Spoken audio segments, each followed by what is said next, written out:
From power struggles, like in the movie Mean Girls, to angst over body image, the teen years are filled with new challenges.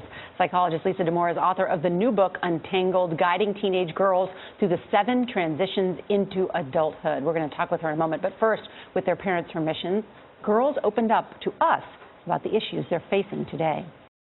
Stress has always been a big issue for me. It's kind of hard to balance everything. I'm feeling so conflicted about the future. Where am I going to be? What am I going to be doing? Everything is so competitive.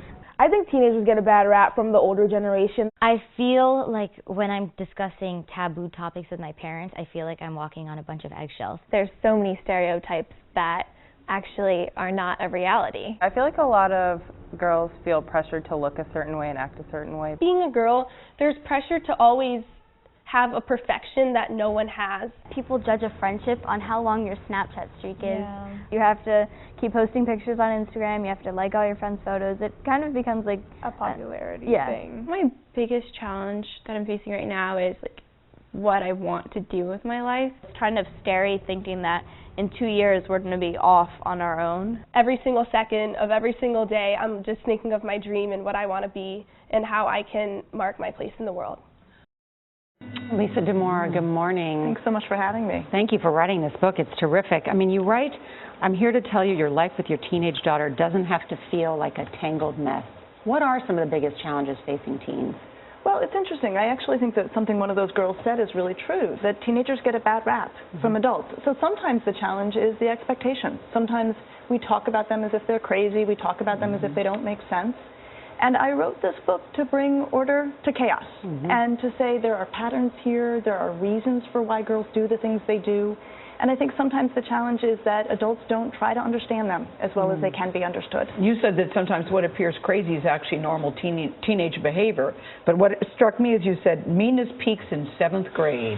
We cannot find a cure for the 7th grade. My sense about the 7th grade is that in the brain, if we had this neurology, that we could look at this, the how do I use and abuse social power switch flips before the should I use and abuse social power switch flips over. So what's at the essence of a teenage girl's mind and sense of self as a teenager? I think they are trying to manage so much at once. These girls on the clips you had talked about, there's a lot of stress. They're trying to manage inside stuff, they're trying to manage outside stuff. I think they want to be respected by adults. I think they want to be respected by their friends. I think they juggle far, far more than they get credit for. And what do they need? I think they need to be understood. I think that the whole point behind this book was so that parents could understand their daughters. Because when you have understanding, you can have a working relationship. You also see men in your practice. I do. I see boys and teenage boys as well sometimes. And do they have the same kinds of issues?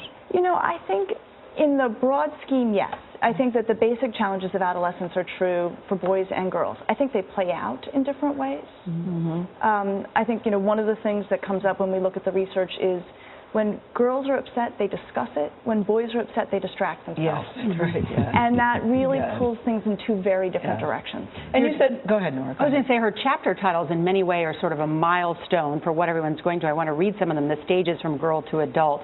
We can talk about those. It's parting with childhood, joining a new tribe, harnessing emotions, contending with adult authority, planning for the future, entering the romantic world, and caring for herself. Joining the new tribe, Gail was talking about that. And we were talking about that social media, that they're not really addicted to technology, they're addicted to each other. That's right. Researcher Dana Boyd has made that point, and she's really right. And I think we were too. Right? I remember being a teenager and getting home and getting on my corded phone for 3 hours and doing homework like that and watching TV like that. We just had bad technology. They have better technology to do what all teenagers want to do. And what I thought was really important is that when teenagers pull away from you, and they will, parents should not take it as a personal rejection. That's something that always floors a mother when you're very close and all of a sudden she's acting nasty, she's not nice, she's mean to everybody, but she's mean to you, but nice to everybody else. That's normal. It's normal, and I think parents often do take it personally. I think they feel like their daughter broke up with them, and I think that's very painful. And I think one way we can think about it is that girls are separating, and they want to practice that before they're really out of the house. Listening to you, it reminds me of what the president said. His teenage daughter's going away to college, and how, in some ways, He said, I can't talk about this without tearing up. And it's so painful because often the girls are so good to go, so ready to go. So you have the kids skipping out the door and you've got the parent holding back tears, and that's a tough moment for those parents. I like what you said about the difference between popular and powerful. Yeah. One of the things that we see when we drill down on the research is that often when a kid says somebody's popular, what they actually mean is that they're powerful, that they make other kids uncomfortable or nervous, and so kids want to be their friends so as not to be their target. So I think, if a girl comes home and says, so-and-so's popular, I think it's really helpful to say, is she popular or is she powerful? Do kids like her or are they kind of nervous around her?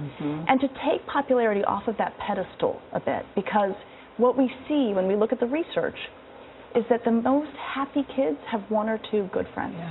Are you as wise about adults as you are children? I know. I do take care of grown-ups in my practice. I was really lucky in my training. I got all of it. And a lot of times I'm taking care of parents. A lot of times I'm taking care of parents, which is a real honor for me to get to do. Lisa, please don't leave without giving me your phone number. All right, Untangled goes on sale today, and Lisa is heading over to our Facebook page right now to answer your questions. They'll be incredibly popular. Go to Facebook and powerful.com/CBS This Morning. We'll be right back. Yeah, great.